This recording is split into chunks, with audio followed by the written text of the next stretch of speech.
तो देखो भाई के आज आप आया हो कृषि विज्ञान केंद्र जैसलमेर और आप आज बात कर डॉक्टर एस.के. सिंह साहब, आप आईसीआर निदेशक है और एक वैज्ञानिक सलाहकार समिति की बैठक थी उयर में आया है। तो अब जैसलमेर क्षेत्र में थे किसानों रो आर्थिक उद्धार और अधिक कौकर हो सके ए थ्री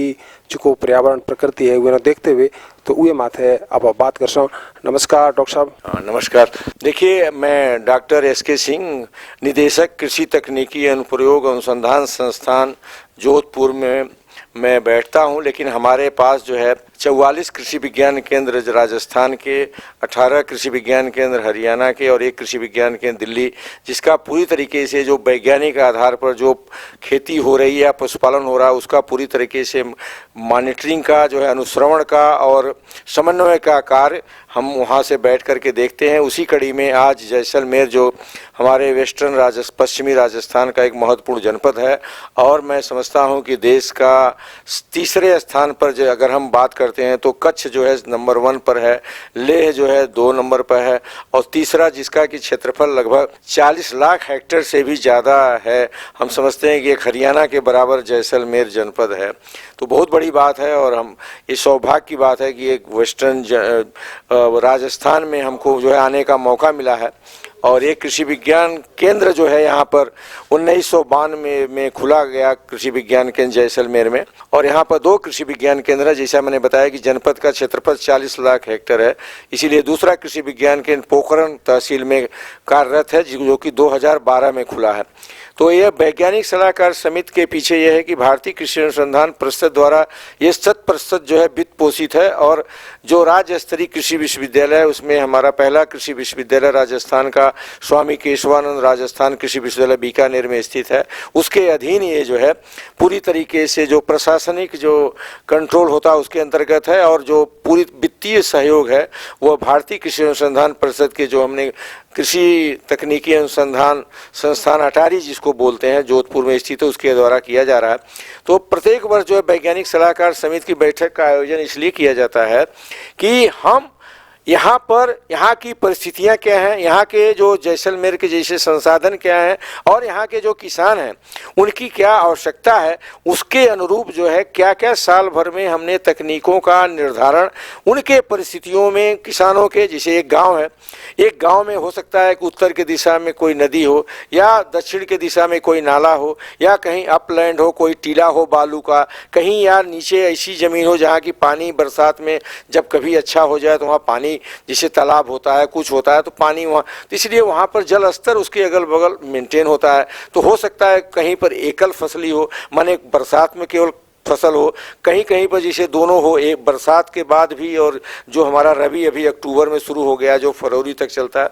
तो और उसी प्रकार से कुछ ऐसा क्षेत्र होगा जहाँ केवल बकरी और भेड़ होगा, कुछ ऐसा क्षेत्र होगा जहाँ गायें भी लोग किसान भाई पालते होंगे, कुछ ऐसा जहाँ सब्जी, तो ये सब्जी है,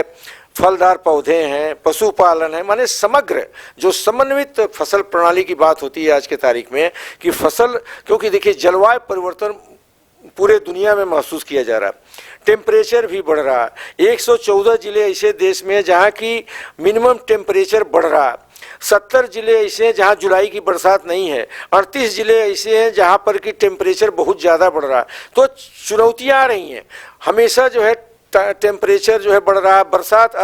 पता चला यहीं पर हम बैठे हुए कृषि विज्ञान केंद्र परिसर में 1 किलोमीटर बरसात हुई, यहाँ नहीं हुई। तो ये हमारे लिए चुनौती, इन चुनौतियों में हमारे कृषि विज्ञान केंद्र के जो विषय वस्तु विशेषज्ञ हैं उन्होंने पिछले 1 साल में इन चुनौतियों को सामना करते हुए क्या क्या तकनीकियों की उपलब्धियाँ पाई हैं वह आज वैज्ञानिक सलाहकार समिति के बैठक में उसको प्रस्तुतिकरण के माध्यम से लोगों को अवगत कराते हैं। क्योंकि इस वैज्ञानिक सलाहकार समिति में जो सरकारी गैर सरकारी तमाम जो हमारे एनजीओ हैं, हमारे प्रोग्रेसिव, सबकी भागीदारी होती है और उन भागीदारों के बीच में तकनीकों को बताते हैं कृषि विज्ञान केंद्र के विषय विशेषज्ञ कि ये हमने आज ये परिस्थितियों में ये चीज़ हमने पाया है जिसको कि हम आगे बढ़ाएं। तो ये जो विभिन्न विभाग के भागीदार आते हैं उनका दायित्व है कि जो भी 1-2 सफलताएं वैज्ञानिक सलाहकार समिति में वैज्ञानिक बताते हैं उनको जनपद के उसी परिस्थितियों में ले जा करके आगे बढ़ाने के लिए, वो चूंकि पूरे जिले में काम करते हैं,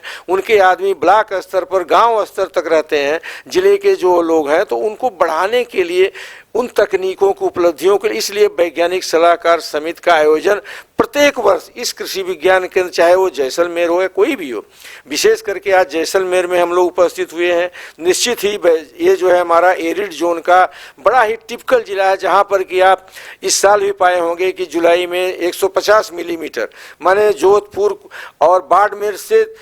8 गुना 10 गुना ज़्यादा बरसात हुई, लेकिन लोगों ने फसल को बोया, मूंग बोया, ग्वार बोया, मोट बोया, लेकिन इधर जो अगस्त का महीना पूरा 30-31 दिन का पूरा खाली चला गया, बरसात नहीं हुई। तो उससे क्या है, जो फसल की जो बढ़वार है उस पर प्रभाव पड़ा। तो हमारे ये जो कृषि विज्ञान केंद्र के विषय वस्तु विशेषज्ञ हैं, उन्होंने उसके लिए क्या कंटीजेंट प्लान बनाया। जो अगस्त का महीना सूखा गया, फिर सितंबर में बरसात हुई, तो इस प्रकार से कैसे हम क्या कोशिश करेंगे कि मूंग का, मोट का, ग्वार का, बाजरा का, जो भी खरीफ की फसलें हैं, उनके उत्पादन को किसान को इतना न लगे कि उनकी उत्पादकता इतनी न कम हो जाए कि उनको जानवरों को चारा न मिले, उनके लिए दिक्कत आ जाए, उनकी सामाजिक आर्थिक स्थिति। तो कुल मिला करके किसानों की आय दुगना करने का जो प्रधानमंत्री का सपना है उसको भी कर रहे हैं। साथ ही साथ जो विभिन्न योजनाएं, जैसे प्रधानमंत्री सिंचाई योजना है, प्रधानमंत्री फसल बीमा योजना है, या जल शक्ति योजना है, अभी एफपीओ जो किसान संगठन,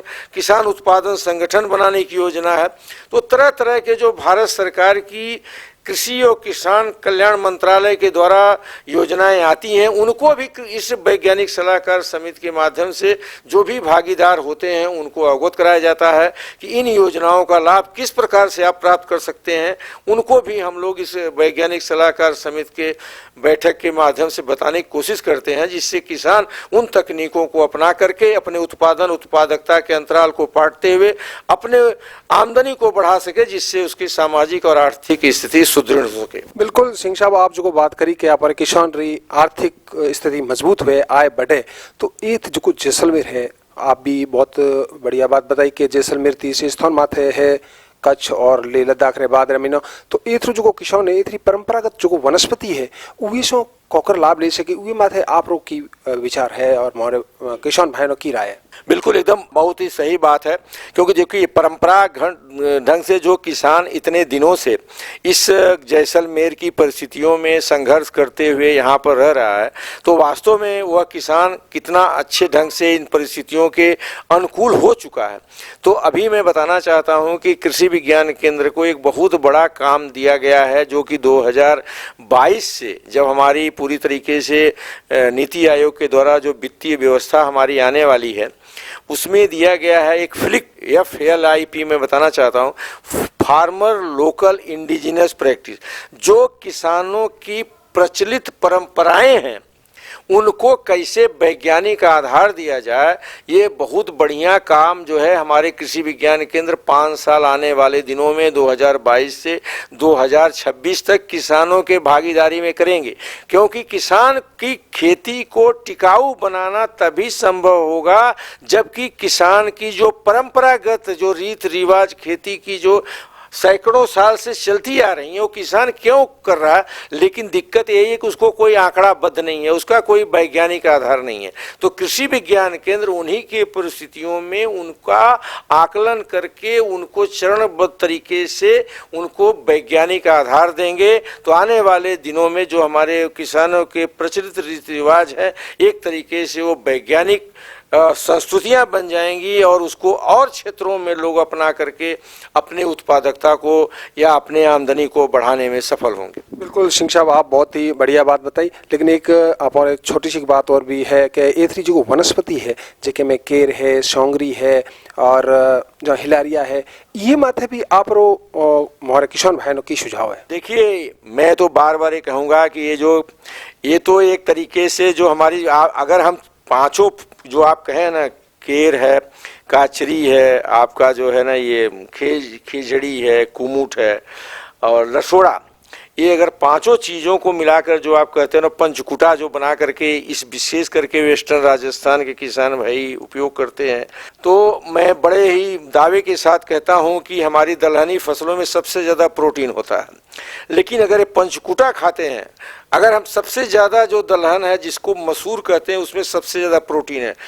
25%, लेकिन इसमें अगर हम ये खाते हैं तो 33 से 34%। तो प्रोटीन एक ऐसा स्रोत है, एक ऐसा तत्व है जो हमारी मानसिक स्थिति के साथ साथ शरीर में, चाहे आँख हो चाहे और चीज़ हो, माने हमारा जो काम करने की क्षमता है, प्रोटीन हर दृष्टि से हमारे शरीर के लिए, प्रोटीन के अलावा और भी कार्बोहाइड्रेट्स है, वसा है। तो मैं तो यही चाहूँगा कि ये हमारी धरोहर है। जैसे कहते हैं ना कि भाई ये हमारा वो आर्कियोलॉजी विभाग इसको धरोहर को भैया संपत्ति है, इसको नुकसान है, तो ये हमारी धरोहर है। किसान भाई इनको जितना आगे से आगे बढ़ा सकते हैं। कभी ये मत सोचिएगा खेजड़ी काट के खेत चिकना कर दीजिए, नहीं, ये आपकी धरोहर, आपकी संपत्ति है, आपको बहुत दिन तक टिकाऊ बनाएगी, आपके जानवरों को, आपको भी। इसलिए मैं बार बार अनुरोध करूंगा कि ये जो पांचों चीज़ें हैं अपनी धरोहर को, वेस्टर्न राजस्थान के किसान भाई, आपको कितना भी सूखा पड़ेगा, कितना भी अकाल पड़ेगा, फिर भी एक ऐसी चीज़ें हैं कि आपको हमेशा जीवन संघर्ष करने के लिए प्रेरित करेंगी और आपको कभी कोई दिक्कत नहीं आएगी। आपके पशु भी स्वस्थ रहेंगे, आप भी स्वस्थ रहेंगे। मैं इसी कामना के साथ अपने धरोहर को सुरक्षित रखिए और आगे बढ़िए। धन्यवाद। बहुत बहुत धन्यवाद साहब, आप हमारे किसान भाई ने बहुत ही बढ़िया जानकारी दी। तो बड़ा सुरेश दो इजाजत कर जय राम राम राम राम साहब।